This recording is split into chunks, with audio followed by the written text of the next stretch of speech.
it's Kristen, and today is the fourth video of the summer book club that Heather from A Catholic Mom's Life is hosting. And the book is The Handbook for Catholic Moms by Lisa Hendy. And today's chapter is Faith Family, Finding a Parish and Nurturing Your Faith Community. And the author starts with a story about how when she was at her university, this was really easy for her. She was very involved. And when she graduated from college is when she had trouble finding her faith community. And I was the opposite. At my university, which was a Catholic university, I guess I was just too busy with my courses that, I went to Mass, but I wasn't very involved, and there was a campus ministry, but they were kind of cliquey, so I didn't really feel welcome there. Also, the priest there with campus ministry, he was kind of like a celebrity, like everyone loved him, so he was not so accessible. But when I graduated, I loved the parish that I joined, became so involved, actually became very close with the priest there, and he actually married me and my husband. And so I can definitely relate to not having the faith community and to having the faith community. The author also talks about church shopping, which I have definitely done, and I definitely still do, because my husband and I have different preferences. After I graduated, I have always worked part-time for the church.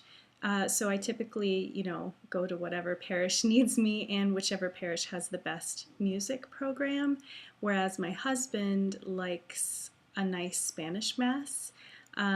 So we do have different preferences.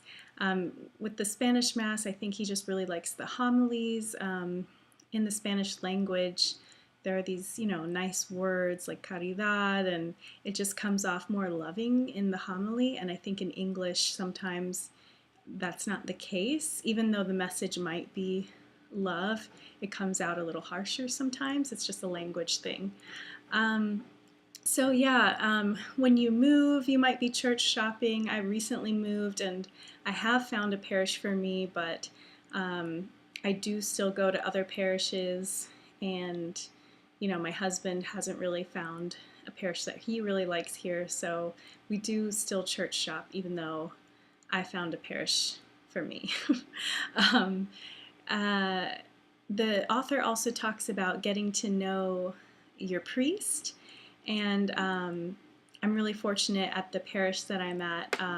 Between the masses, the priest will come to breakfast with the musicians, so it's really nice to have breakfast with him and get to know him.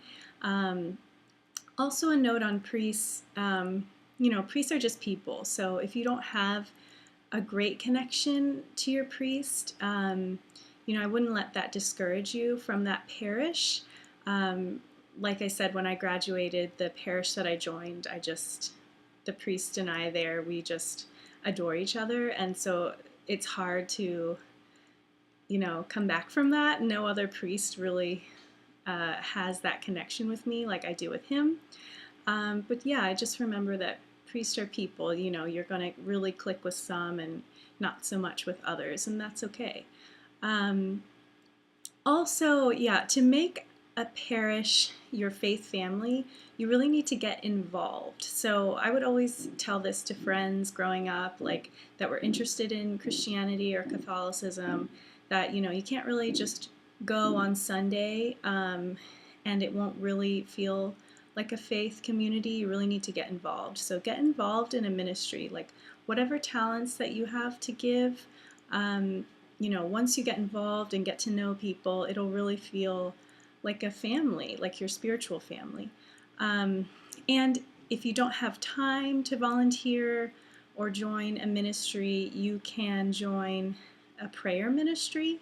And if that doesn't exist at your parish, you can talk to someone about starting an active prayer ministry.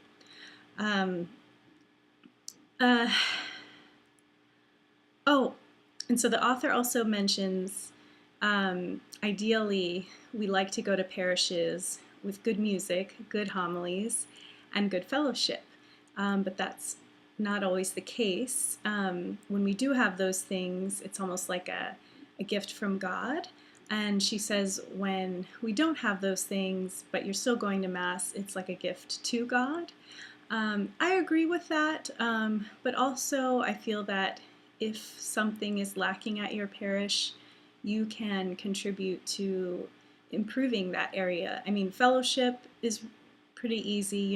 If you want more fellowship, you can, start an event, start a book club.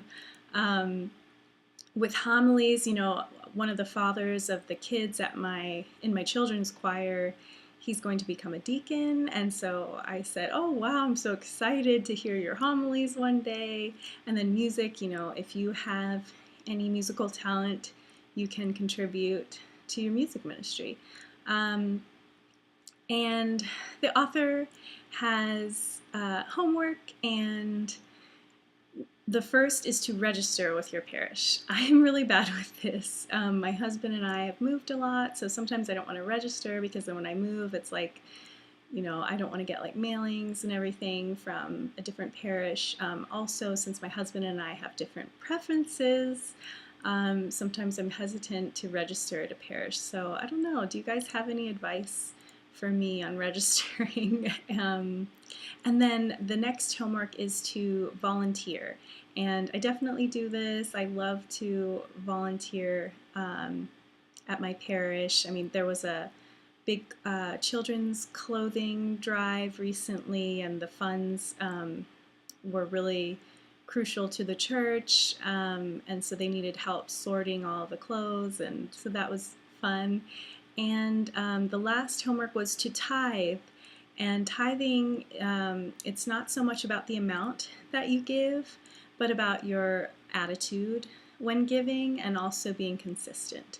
So I am not so consistent because, if I'm teaching the children's choir, I don't really tithe, but, if I go to daily Mass, I tithe. So I'm not so consistent and need to work on that, but I do have a good attitude. And I know there are programs where you can tithe online or have like an automatic withdrawal tithing, but I don't know why I've never done that. If you do that, definitely let me know if you like that. Yeah, so I really liked reading about this chapter because I do agree, your faith family is really important.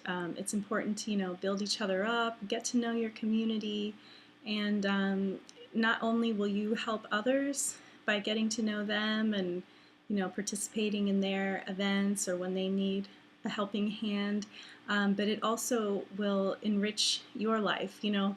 Like when we help the poor, of course, they're benefiting from the food or the clothing, whatever it may be, but we benefit by becoming closer to Christ through helping the poor and just building up our faith. So it goes both ways, So yeah, I really recommend finding a parish that you feel at home in and getting involved. And check out the other YouTubers I have linked below to see what they have to say about this chapter. And I hope you enjoyed, and I hope you have a great week. Bye-bye.